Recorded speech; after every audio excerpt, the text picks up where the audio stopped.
नमस्कार। मैं हूँ doctor Vrinda Singh, associate professor home science, government girls college Nagaur. आज मैं साउंड पॉल्यूशन के बारे में बताऊंगी कि साउंड पॉल्यूशन को हम कैसे रोक सकते हैं, साउंड पॉल्यूशन के से क्या क्या हानियाँ होती हैं और इस पर हम कैसे नियंत्रण पा सकते हैं। साउंड किसको कहेंगे हम? ध्वनि या नॉइज।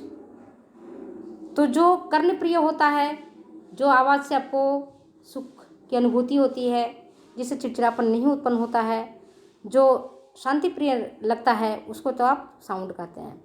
लेकिन अगर कोई भी ध्वनि अगर कानों को अप्रिय लगने लगे, मन को अशांत करने लगे और दिमाग को परेशान करने लगे, तब उसे आप कहेंगे कि ये शोर है और ये आपके लिए साउंड पॉल्यूशन पैदा कर रहा है। शोर को आप इस तरह से परिभाषित कर सकते हैं कि गलत ध्वनि गलत जगह पर एवं गलत समय पर हो तो उसे हम शोर कहते हैं। Wrong sound in the wrong place at the wrong time is called noise. शोर से कार्य करने की शक्ति में ह्रास होता है, एकाग्रता नष्ट होती है, शोर सोचने समझने में एवं विचार करने की प्रक्रिया को शिथिल करता है। इसलिए 20वीं शताब्दी को शोर की शताब्दी, सेंचुरी ऑफ नॉइज की संज्ञा दी गई है। शोर एक अवांछित ध्वनि है जिसको आप नहीं पसंद कर रहे हैं। जैसे आप पढ़ाई कर रहे हो, सामने से कोई गाना बजा रहा है, भले गाना बहुत मधुर है लेकिन आपकी पढ़ाई को डिस्टर्ब कर रहा है, तो वो शोर कहलाए।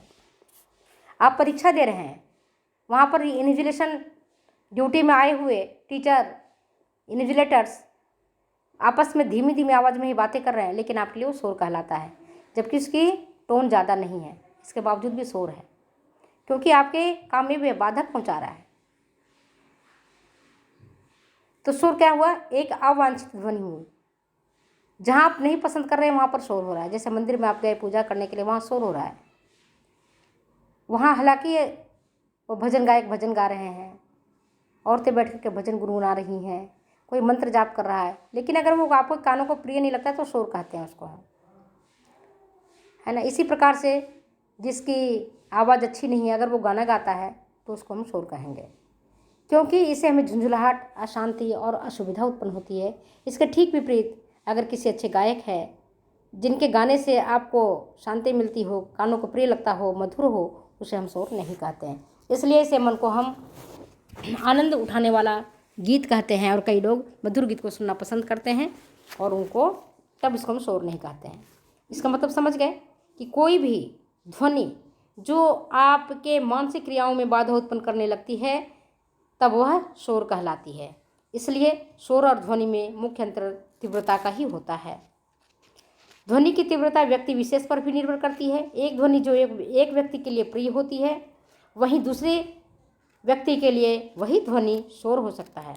जैसे यदि कोई व्यक्ति तेज आवाज़ में टेप रिकॉर्डर या रेडियो सुनता है तो हो सकता है उस व्यक्ति के लिए ध्वनि कर्णप्रिय एवं मन को शांति प्रदान करने वाली हो, लेकिन अगर उसी आवाज़ में कोई दूसरा व्यक्ति रेडियो टेप रिकॉर्डर सुनता है तो शोर हो सकता है। वो कहेगा, आपको टोकेगा कि थोड़ा धीमी आवाज़ में आप बातें करें। बढ़ती जनसंख्या, नगरीकरण, औद्योगिकरण, रासायनिक कल कारखाने, ट्रक, मोटर, बस की आवाज़, रेल और वायुयान से निकली आवाज़, मशीनों की आवाज़ इत्यादि से ध्वनि की तीव्रता बढ़ती है, जो शोर का रूप धारण करती है और ध्वनि प्रदूषण कहलाती है। कभी कभी छोटे बच्चे भी रो रो कर या चिल्ला चिल्ला कर ध्वनि प्रदूषण करते हैं। प्राकृतिक रूप में शोर बादलों की गड़गड़ाहट, बिजली की कड़क, पक्षियों का कलरव, तूफानी हवाओं का शोर, कौवों को काँव काँव, ऊंचे पहाड़ों से तेजी से गिरते हुए पानी की ध्वनि, भूकंप, ज्वालामुखी के फूटने आदि कारणों से होती है। परंतु इतना इन चीज़ों का घातक प्रभाव नहीं होता है साउंड के लिए, क्योंकि ये चीज़ें कभी कभी होती हैं। लेकिन जो आज मानव कृत्रिम रूप से ध्वनि उत्पन्न करता है और उसके कारण निरंतर जो व्यक्ति अपने संपर्क में आता है उससे इसके स्वास्थ्य पर दुष्परिणाम होता है ना, और वो घातक सिद्ध होता है। इसलिए आज के डेट में जो ध्वनि प्रदूषण है वह ज़्यादा घातक हो रहा है, और इसका मुख्य कारण जो है, जैसे आपका घर रोड, रेलवे के रोड साइड है या बस स्टैंड के पास है या जहाँ इंडस्ट्री चल रहा है, तो मशीनों के चलने से जो गड़गड़ाहट होती है उनके कारण, या ट्रेन के चलने से जो धड़ धड़ धड़ धड़ की आवाज़ आती है, बसों के चलने से जो आवाज़ और सीटी आती है, उसके कारण वहाँ के रहने वाले लोगों का स्वास्थ्य पर प्रतिकूल प्रभाव पड़ता जाता है और वे अशांत हो जाते हैं। उनमें बहरापन की स्थिति उत्पन्न हो जाती है, चिड़चिड़ापन स्थिति उत्पन्न हो जाती है, उनमें ज़ोर से बोलने की आदत हो जाती है। तो आप ये देखिएगा कि शोर का प्रभाव मनुष्य पर तो पड़ता ही है, साथ ही पेड़ पौधे, पशु पक्षी, भौतिक वस्तुओं पर भी दिखाई देता है। अब ध्वनि में दो गुण होते हैं, एक होता है लाउडनेस जिसको हम इंटेंसिटी कहते हैं या तीव्रता कहते हैं, और दूसरा होता है फ्रीक्वेंसी जिसको हम बारंबारता कहते हैं। लाउडनेस या तीव्रता क्या है? ध्वनि की तीव्रता की इकाई डेसिबल से हम नापते हैं। 1 डेसिबल सबसे छोटी एम्पलीट्यूड है जिसे मानव अपने कानों से सुन सकता है। कुछ जानवरों में जैसे कुत्ता मनुष्य से बेहतर एवं स्पष्ट ध्वनि सुन सकता है। 85 डेसिबल ध्वनि के लिए प्रस्तावित ध्वनि है, क्योंकि इस ध्वनि को मनुष्य सहन कर सकता है। इसके बाद की ध्वनि स्वास्थ्य के लिए हानिकारक होती है। इस तरह 100 से 120 डेसिबल कानों का प्रिय एवं 130 से 140 डेसिबल पीड़ादायक शोर होता है। 160 डेसिबल ध्वनि कान के पर्दों को फाड़ सकती है, जिससे अस्थायी बहरापन हो सकता है। इस तरह की ध्वनि बिजली के अचानक कड़कने, बम विस्फोट एवं मशीन को अचानक चलाने से उत्पन्न होती है। लगातार अधिक शोरगुल वाले स्थान में रहने से हृदय की बीमारियां, बहरापन और जोर से बोलने की आदत भी पड़ जाती है। अनिद्रा, अपच, मानसिक तनाव, सिर दर्द, थकान, चिड़चिड़ापन, गले में ग्रंथियों का बढ़ना, ये सारे जो कष्ट हैं वे आपके शोर के कारण होते हैं। विश्व स्वास्थ्य संगठन के अनुसार एक सामान्य व्यक्ति के लिए ध्वनि की तीव्रता को हम आपको बता रहे हैं, आप इस बात को ध्यान से सुनिए। आवश्यक ध्वनि जो है आपका बेडरूम में 25 डेसिबल होना चाहिए, बैठक में 40 होना चाहिए, शैक्षणिक स्थानों पर कक्षा में 30 से 40 डेसिबल, पुस्तकालय में 35 से 40 डेसिबल, अस्पताल में वार्ड्स में 20 से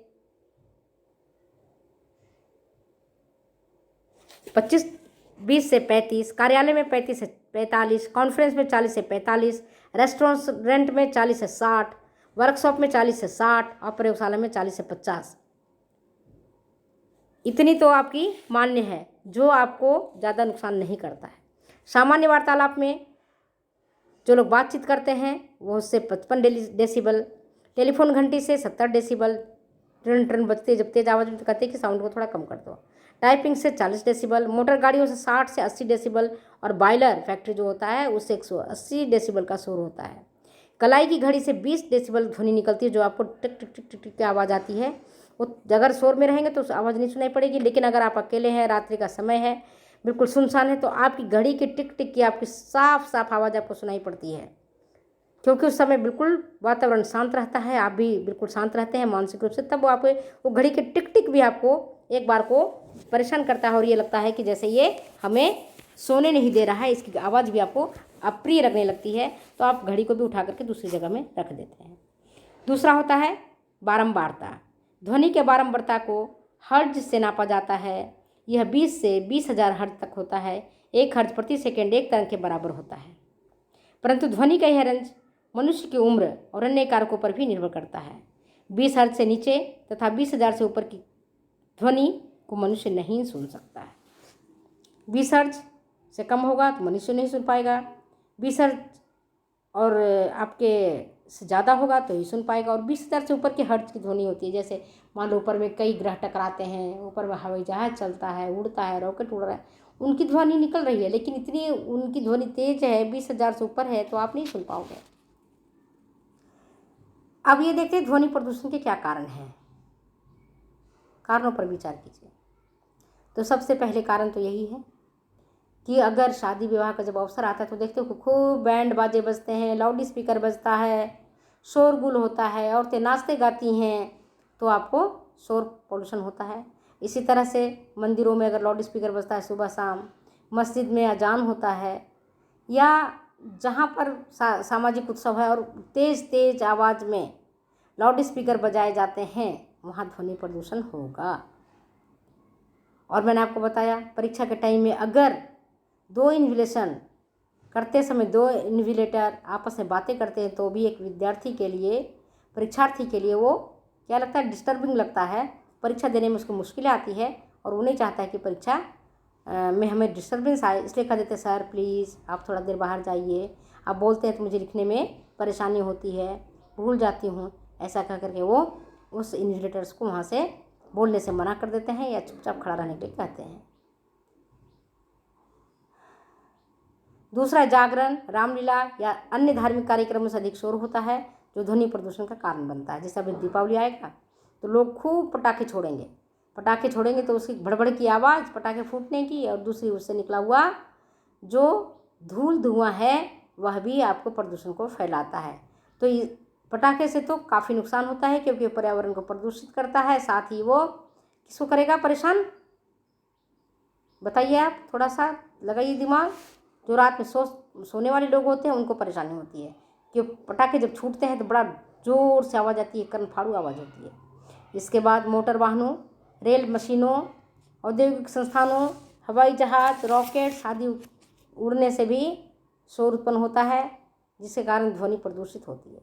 जोर से बोलने, चिल्लाने, तेज आवाज़ में वाद्य यंत्र बजाने, रेडियो, टीवी, सिनेमा हॉल आदि से निकला हुआ शोर भी ध्वनि प्रदूषण का कारण बनता है।